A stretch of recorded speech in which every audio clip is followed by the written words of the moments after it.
Hello and welcome to another edition of the First Pitch podcast on Pitcher List. My name is Trevor Hooth. So happy to have you here with me. And we say we jump right in. Starting with the news, the biggest news of the day Zach Wheeler has been placed on the IL with a blood clot that is it's right near his throwing shoulder. Aaron Nola is expected to be activated from the 60-day IL, so he'll be taking that roster spot. But the bigger news is obviously Wheeler. This will hold him out for a while, most likely. There's no announced timetable, but would not be surprising if his season is done. And hopefully we get to see Wheeler again at some point, whether that be later this season or next season. But it is a scary, scary injury for Wheeler, and just wish the best for him. Obviously, he's been having a great year, one of the better pitchers, but just wish the best for him as he recovers from this blood clot in his near his throwing shoulder. There's again not a whole lot of specifics out about it right now, so I'm sure more news will come through as time passes. But as of right now, we know that only what it is and that there's no timetable. So once again, Zach Wheeler on the IL with a blood clot near his throwing shoulder, and Aaron Nola will be activated from the 60-day IL, which will replace him in the rotation and on the active roster. For the Marlins, amidst his breakout year, Kyle Stowers is going to be missing a few weeks now after sustaining a grade 1 strain in his left side. These kind of strains can hurt a hitter, especially for a while. I mean, you hate to put like a month on it. There was no actual timetable, just several weeks was the wording that was used when talking about the injury. But something like this can stick around, especially for hitters. Joey Weimer will be replacing him on the Marlins roster. The Pirates have announced they're moving Andrew Heaney to the bullpen. That means I don't know what that means long term for that rotation spot. They did say that it's not going to be Bubba Chandler. It's unlikely to be Hunter Barco, at least this time through the rotation. Barco just threw a couple days ago. And for this time around in the rotation, it's going to be Carmen Blachinsky and a bullpen game. He'll likely absorb most of the innings, but then heavy bullpen usage earlier in the game. So we'll see what happens long term with that rotation spot. But Andrew Heaney is moving to the bullpen for the Pittsburgh Pirates. Moving on to the Blue Jays, George Springer is back from the injured list. He's been having a great, great season. Not much more to say. So unfortunately, he had to miss some time. Joey Loperfido has been optioned to AAA in order to make room for the return of George Springer. Speaking of outfielders, Dylan Beavers for the Orioles has been selected. His contract's been selected by Baltimore. They've DFA'd Greg Allen to make room for him. Beavers was hitting .304 with 18 homers and 23 steals in AAA. He's hit extremely well. He's had a really good year and definitely earned the promotion. This is the first of what's likely to be many promotions. We are past the deadline now where players will retain their rookie eligibility into next season. So they have a chance to win a rookie of the year and win and earn a draft pick for their team if they do. So it's likely to see more of these prospects getting promoted just because of the service time window that they have right now. Dylan Beavers is the first, and we should, I think, see Samuel Basayo. I mean, you want to believe it's going to happen at some point, but the Orioles have been very hesitant about actually promoting him from AAA. Fantastic hitter from the catcher position, likely to mesh between catcher, first base, designated hitter, but they want him to work on his defense is all I keep hearing. And I don't know, man. He should be up soon. We should see him before the end of the season.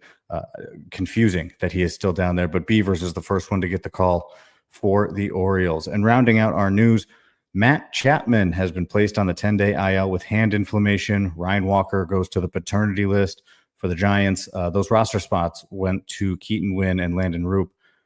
The Giants infield Now down Matt Chapman is already down Casey Schmidt, who is day to day. Schmidt hopefully will be back sooner than later. I mean, hopefully back within the next couple days. Obviously, that's where day to day comes in.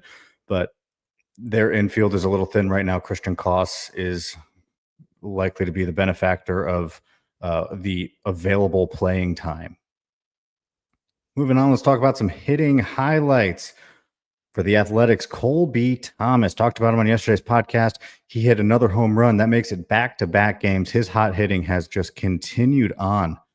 He has 3 homers on the season and in his MLB career, and all of them have come in the last 7 games where he's added a steal to his total and is hitting .450. I still have doubts personally about the swing and miss and how that's going to play into his game, but he is a legitimate power speed threat.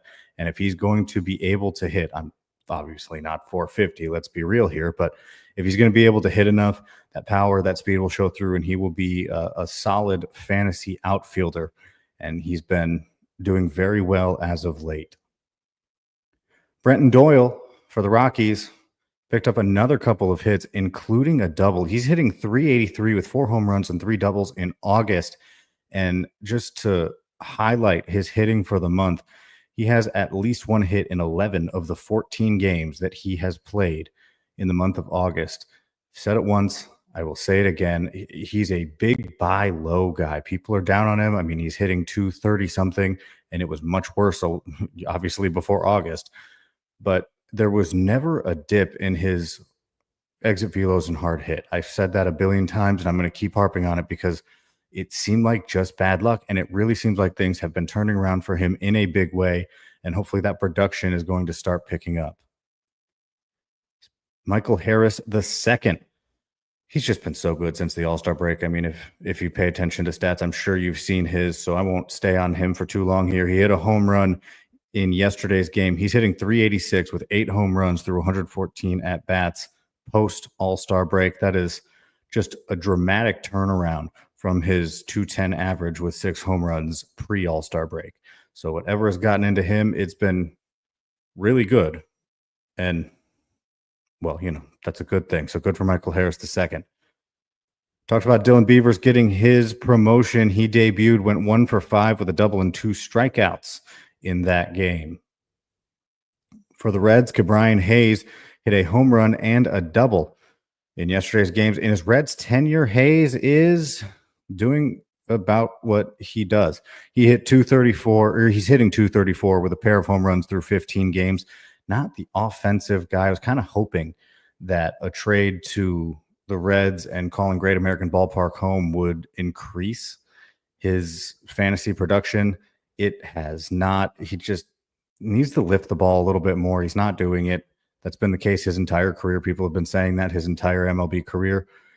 So we'll see what happens long term. But right now, he is still just Ke'Bryan Hayes, the defensive specialist. Great defensive third baseman, but not hitting a whole lot. And that's not a great fantasy profile. Augustin Ramirez hit a home run yesterday. The powerful catcher has been as advertised. He's had some power. 18 home runs now on the year. Good exit velocities, across the board. It seems like he is hitting .237. So if you are rostering Augustin Ramirez, he is helping you in the power department. That is about where you got with him.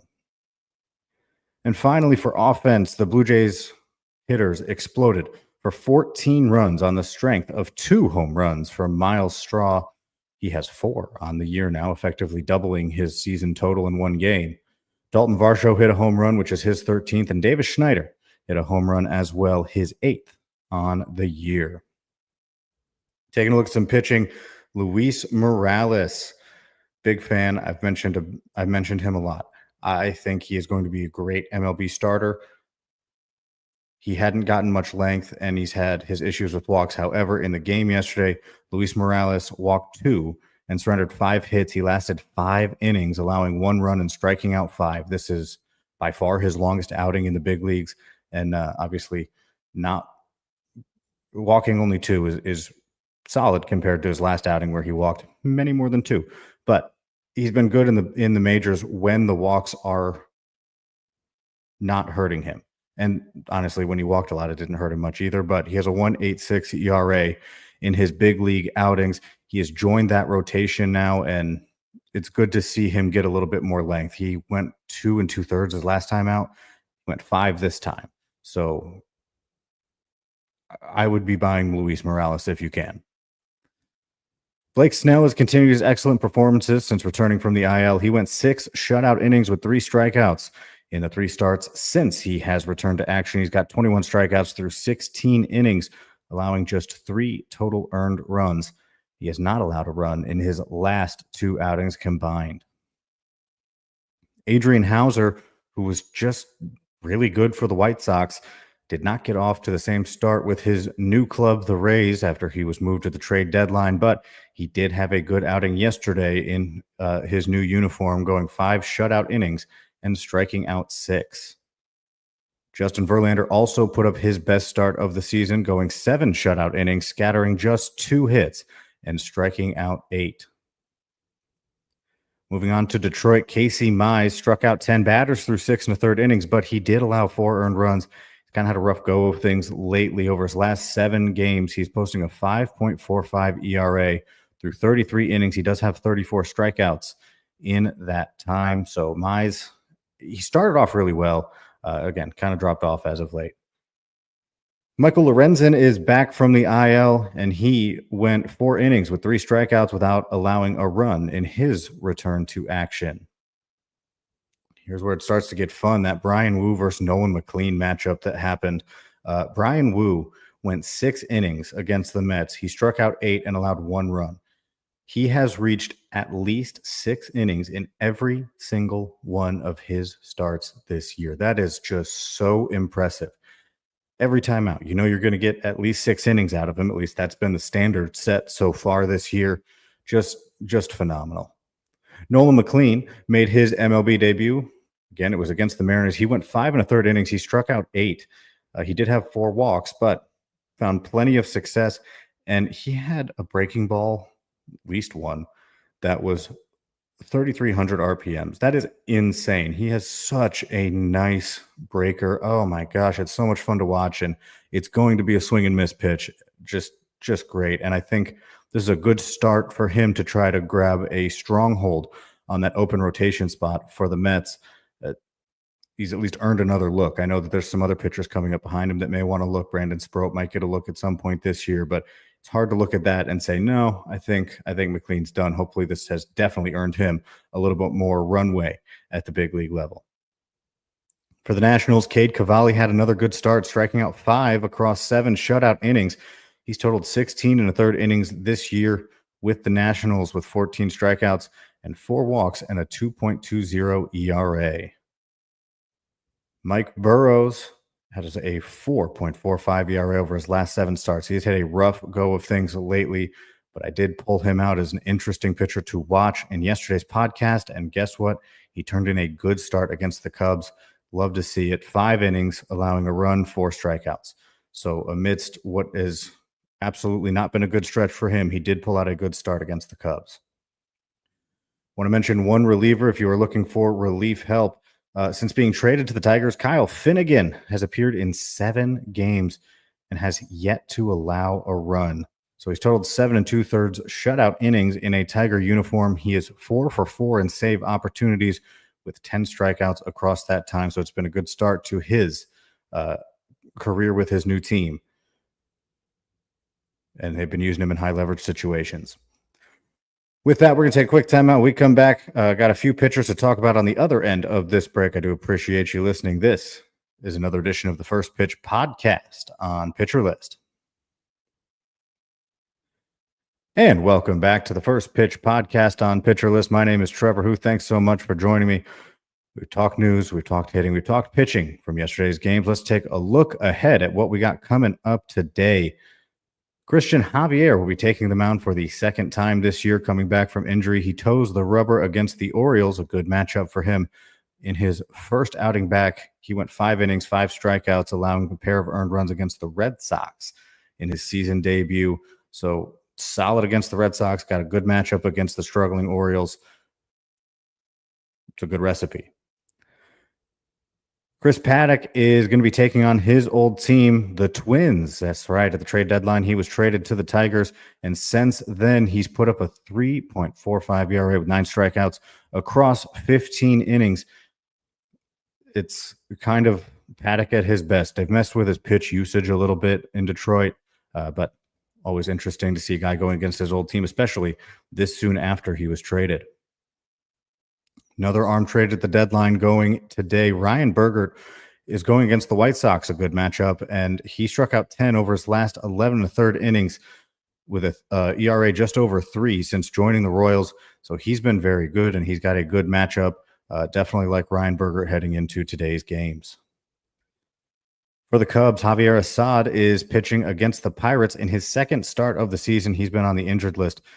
This is another good matchup. He threw 4 innings and allowed 4 earned runs with 2 strikeouts against the Blue Jays last time out. So he'll be looking to do a little bit better this time out against the Pirates. And finally, the matchup of the day today, Nathan Eovaldi versus Jose Barrios. At his best, Barrios has been really good this year. I mean, he's kind of been Mr. Consistency. Every line I've seen from him, and I'm not saying I've seen all of them, I've probably missed a few, but every line I've seen from him has just been pretty good. And Nathan Eovaldi has just been on another level.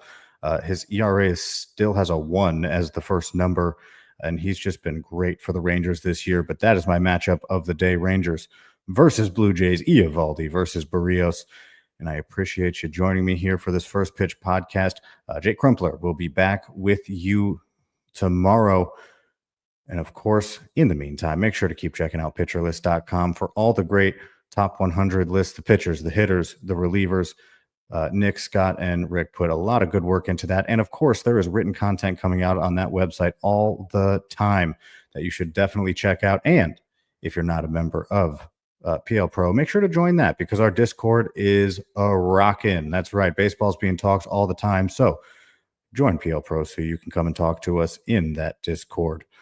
With that, I'll see you guys next weekend. My name is Trevor Hooth, and this has been another edition of the First Pitch Podcast on Pitcher List.